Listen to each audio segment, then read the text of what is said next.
You know, recently we covered Trump's fourth arrest, and something was just it was eating at me the entire time, and I couldn't put it into words.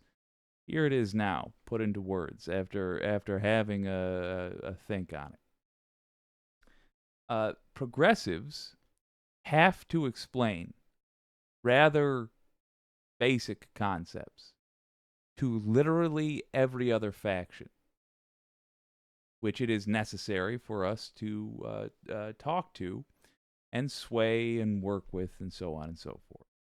But we have to start always with extraordinarily simple things. We have to first introduce these people to reality, then explain to them how it works, and then sit down through a tedious conversation where we lay out the facts and so on and so forth. But it does occur to me that even in the progressive crowd, we do that so often that sometimes we ourselves can lose track of the basics. I'm going to hit you with something that might be hard to hear if you live in the United States or if you live in another country and held a high opinion of the United States. The reality is slavery never died.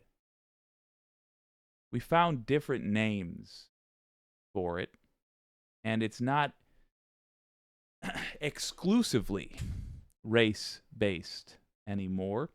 Although, if we're honest, it is still largely race-based.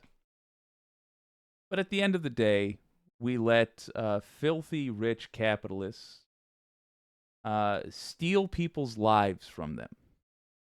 And the idea that people on Thursday were concerned at the idea that Donald Trump might have to spend even one full hour within the walls of the Fulton County jail infuriates me. It makes me genuinely furious. But fortunately, there is someone on the internet who broke down pretty darn well why it is that is so infuriating. His name is David Feldman, and I'd like to show you a clip from one of his recent live shows. You're up late. He's the guy to subscribe to. Here's David Feldman talking about the American slave trade. This is a racketeering case, pure and simple. That's why it's getting a RICO prosecution. And one of the best ways to understand why this is racketeering is to look at what Trump and Giuliani are accused of in the indictment, what they're accused of doing to Ruby Freeman and Wandrea Moss. When the movie is made about all of this, trust me, the opening scene begins with Ruby Freeman and Wandrea Shea Moss, the mother and daughter, counting ballots inside Atlanta's State Farm Arena, right? As an American, there is nothing more sacred than a black mother and daughter in Georgia counting ballots. After all the blood spilled for the right to vote, there's nothing more sacred in our democracy than a black mother and her daughter working together to count the ballots. For Rudy Giuliani and Donald Trump to present video of these two women inside Atlanta's State Farm Arena, portraying them as election scammers who passed around thumbnail drives like they were drug dealers, well, it's not just a defamation suit, it's criminal. It's why there's a RICO prosecution. It is criminal. These two women were not just defamed, they were strong-armed. They were intimidated by Rudy Giuliani and Donald Trump, as well as their henchmen, to change their story. It's a chapter right out of The Sopranos. And for this, Rudy and Donald Trump deserve to burn in hell. These two black women are victims of a well-orchestrated conspiracy to terrify them into confessing to a crime they did not commit. Okay.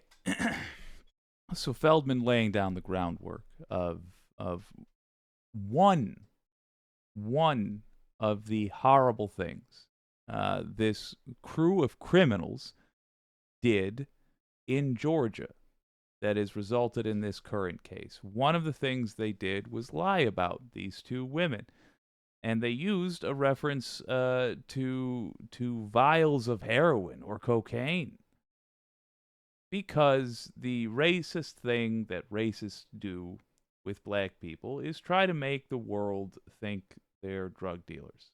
Think of them as that.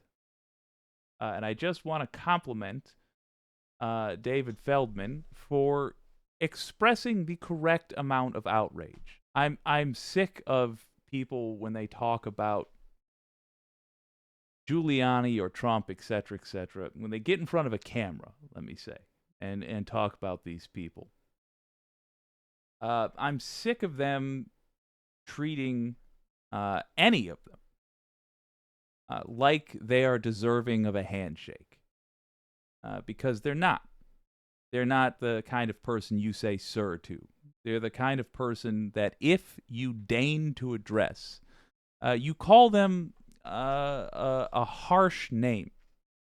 You have an obligation as a decent human being to treat people like Trump and Giuliani and Jenna Ellis and anybody else who tried to get these women killed. Let's be frank.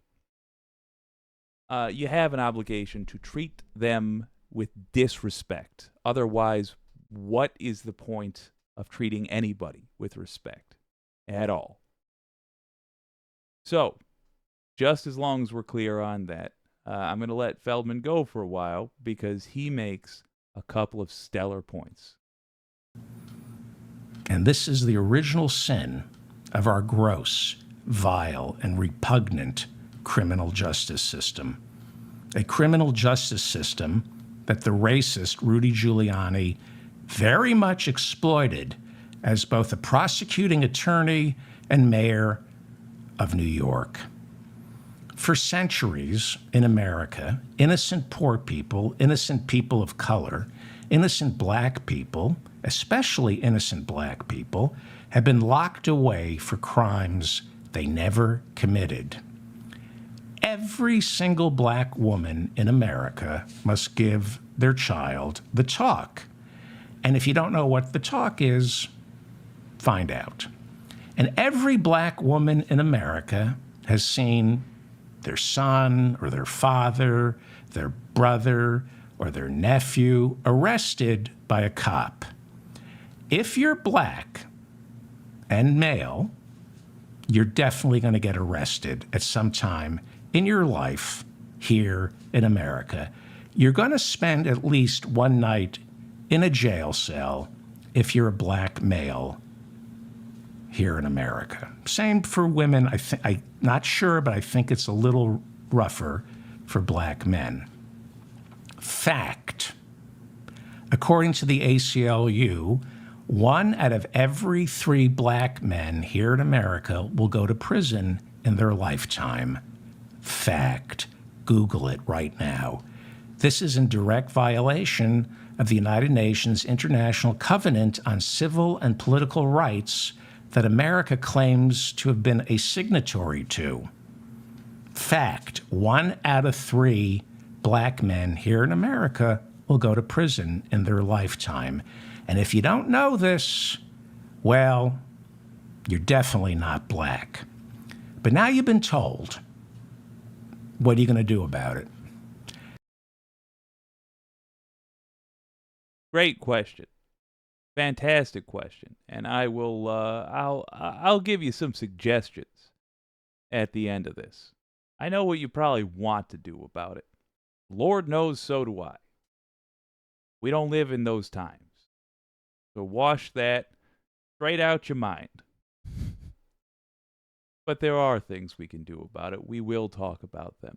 I did want to comment. If you didn't know that little figure about 1 in 5 black men, if you didn't know that, don't feel too terribly bad that you didn't, because you probably didn't know that because of all the work that conservatives do to make sure you didn't know that.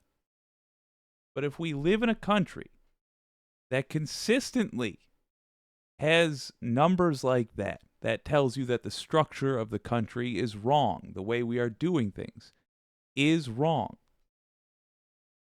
So, now you do know it.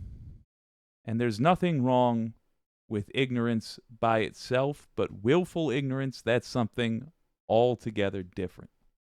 So do remember that now that you know that, you have a moral obligation to do something about it. This is a fact. 1 out of 3 black men will find themselves in prison here in America. Now, you all know about the loophole in the 13th Amendment. We've been through all of this. Rudy Giuliani knew exactly what he was doing when he began this intimidation campaign against Ruby Freeman and Wandrea Moss. He knew the hundreds of thousands, the millions of black people who, in his lifetime, have been intimidated into confessing to crimes they never committed. Rudy knows, he knows, how many people here in America are now serving time because they were bullied into confessing to a crime they never, ever committed. Half the inmates inside Fulton County Jail, let's take a look at that. This is one of the cells.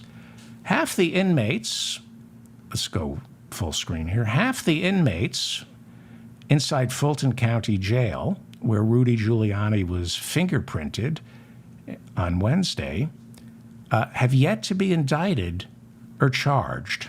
That's according to the ACLU. Let's throw that back up there. Half the inmates, he says, have yet to be indicted or charged. Those are the conditions they're staying in. Want to know why Trump's been getting more and more grim? He's been getting closer and closer to experiences like that. Do you think he's ever had to walk into a building that had a room like that in it before? Not stay in a room like that, not even actually enter a room like that. But has he ever had to walk into a building that had a room like that? That's all the rooms in the holding area of the Fulton County Jail, because that's a jail cell. Would you use that toilet? What diseases do you reckon you're going to catch after attempting to spend the night in that room? What would you do to avoid spending 1 hour in that room? 10 hours? What if you spent a weekend there waiting for your bondsman? What if you had no money to put up bail, even though you didn't do the thing that you were accused of? So you gotta wait. When's your trial? A month from now? Okay. You've got to wait there for 30 days and 30 nights. That's where you exist for 30 days and 30 nights. Now you know. It's okay if you didn't know before, but now you know. Be indicted or charged. That's according to the ACLU. Isn't that amazing? Half. They've been sitting in there for years. For years. I'm going to talk about that jail in a few minutes, okay? These two women, Ruby Freeman and Wandrea Moss, are black, and they live in Georgia. They know you don't need to be charged with a crime, because they know if you're black or poor, you can get locked up for years without ever seeing a judge. As I said, the ACLU says half the inmates inside the Fulton County Jail have yet to be charged or indicted. You see why Ron DeSantis doesn't want critical race theory taught in Florida? You see why he doesn't want black studies taught as an AP course in high school? White people at least in Florida, are forbidden from coming to terms with our criminal justice system. They don't learn it, at least in the schools. Maybe if they're white and poor and they get arrested, maybe that's how they can gain a keener insight into our criminal justice system. But Ruby Freeman and Wandrea Moss, they knew all about our criminal justice system. They knew all about Fulton County Jail. That's how it works. Half the inmates in Fulton County Jail have never been charged with a crime, have never been indicted. Ruby Freeman and Wandrea Moss knew that because, like any black woman in Georgia, they have sons, fathers, uncles, and brothers. They know. And Rudy knew they knew. He knew that if a cop, a sheriff, or somebody with a lot of power wants you locked up, you're getting locked up.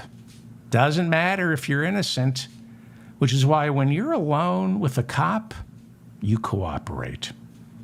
You say whatever it takes not to step foot inside that Fulton County Jail. And Rudy knew that. In Fulton County, Georgia, every cop is king. He can destroy your life by throwing you in jail. For one night in jail can destroy your life. Or 3-4 years in jail without being charged also can destroy your life. And Rudy knew that. Cops can put you in jail overnight. And let's say you're rich and upper middle class, depending on how fragile you are, that one night in jail, it can ruin you for life, certainly give you PTSD for the rest of your life, and Rudy knows that. I want you to close your eyes right now, okay? Close your eyes, and imagine getting trapped for 4 hours on the tarmac inside that Delta Airlines jet last month that was trying to fly out of Las Vegas. Do you remember that story? It was 103 degrees inside the cabin, and they wouldn't turn on the air conditioning. They were trying to save money. That happened last month. Americans inside a Delta Airlines flight sitting on the tarmac in Las Vegas. 4 hours, 103 degrees heat. People were passing out. The bathrooms were overflowing. There was no water. Eventually, flight attendants had to be wheeled out on stretchers, 4 hours on the tarmac, and nobody stood up for their rights. Nobody said, this is outrageous. You know why? Because if you're on an airplane and you stand up for your rights, they lock you up. So Americans, for 4 hours, stayed inside what was essentially an aluminum sewage pipe for 4 hours. 103 degrees, and nobody complained because they know if you make a stink on an airplane that stinks worse than the actual airplane, you're going to prison, and nobody wants to go to prison even though that Delta Airlines jet was a prison. Imagine sitting in that jet for 4 hours, never knowing when you were going to be freed. Panic attacks, maybe? Now imagine 24 hours of that. 24 hours, but instead of the Delta Airlines flight, it's Fulton County Jail, waiting for your lawyer or your rich parents to come and get you, surrounded by scabies, lice, prison guards who are up to no good. You know what that does? You know what that 24 hours does to a person? You know what one day of this? Take a good look at this, America. This is a jail cell from Fulton County. You know what that does? One night in Fulton County Jail? You know what that does to a person? Imagine years of that. You know, you should find out. You should get yourself arrested, and you should find out. In fact, it's your patriotic duty to get arrested and get sent to a real jail. Okay? Find out for yourself what our jails are like. Imagine that Delta jet in Vegas. Now imagine 24 hours of that. Imagine years of that with no court date in sight. So that's the reality for apparently 1 out of 3 black men in the United States. Why is it so many black folks, huh? By design. And if you want, in another video, I'll break down how that's by design. That includes Nixon making marijuana a Schedule 1 drug, specifically because the hippies liked it and black folks. And 1,000 other things. Why is crack cocaine considered a worse offense than cocaine? Because black folks could afford crack cocaine and less often cocaine. That's why. And on and on. But remember the purpose of all this racism. If you can convince the lowest white man that he's better than the best black man, you can rob him. I don't remember the exact quote, but that's the gist of it. That's why. And so we have private prisons. What are private prisons? Well, that's what the slavers run these days. The slavers are allowed to lobby our government to keep slavery going. They're allowed to put their prisoners to work. But mostly they make their money by stealing people's lives. You know, traditional slaver behavior. They steal people's lives. They put them into cells, tiny confined areas, where those people are sexually assaulted and bitten by parasitic insects and beaten and just generally tortured for as long as they can possibly keep them there. Because as long as the prisons are bursting at the seams, these people are raking in money. Let me tell you the names of these slavers, because I notice we don't tend to name the slavers. There's a slaver Gordo. This is the Geo Group.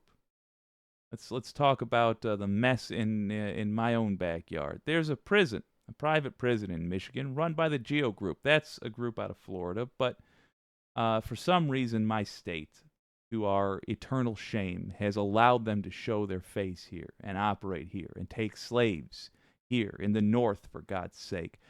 It's the Geo Group, run by Slaver Gordo. That's Jose Gordo, the CEO. There's also Slaver Zoli. That's George Zoli. He's the executive chairman.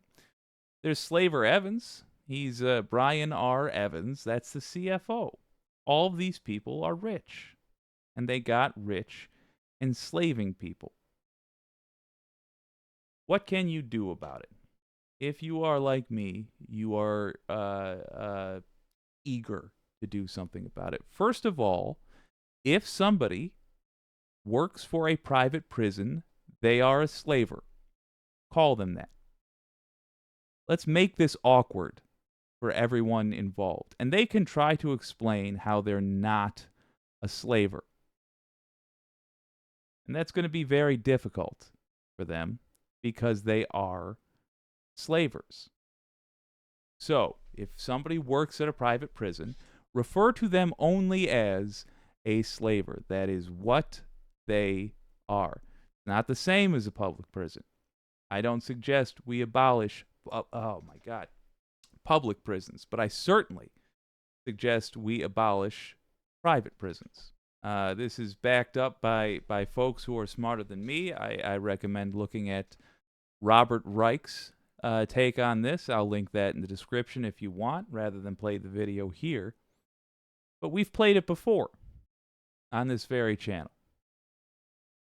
Also linked in the description will be what you can do. And it's pretty damn simple. Contact your representative.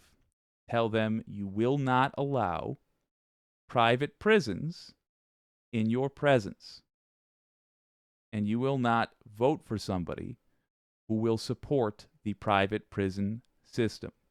We need to end slavery in the United States of America. I have a feeling that as soon as these filthy bastards are unable to make money enslaving folks, suddenly a lot of the problems that bribed politicians seem to have with black folks, that's going to evaporate. Just evaporate overnight. They'll forget. They'll forget that black folks are the cause of all crime everywhere, ever. And they'll focus their efforts on some other evil activity. But we cannot support slavery. That's pretty much a fundamental principle in a country that claims to be the land of the free. What a joke. We have never been that. Not once in our history has the United States of America been the land of the free. Let's change that. Contact your representative, contact them at the state level, and tell them to get rid of private prisons in your state. All of them, no exceptions. If it's a private prison, it is gone, and that is that. Contact your federal representatives. Same link will show you everybody who represents you in the U.S. government up the chain. Tell them ban private prisons, because there are some things which simply should not be done for a profit motive, because the profit motive will make you try to do it more. And there's some things which shouldn't be overdone. There are some things which it should be a society's goal to do as little as possible with. That includes killing and imprisoning people. Good luck.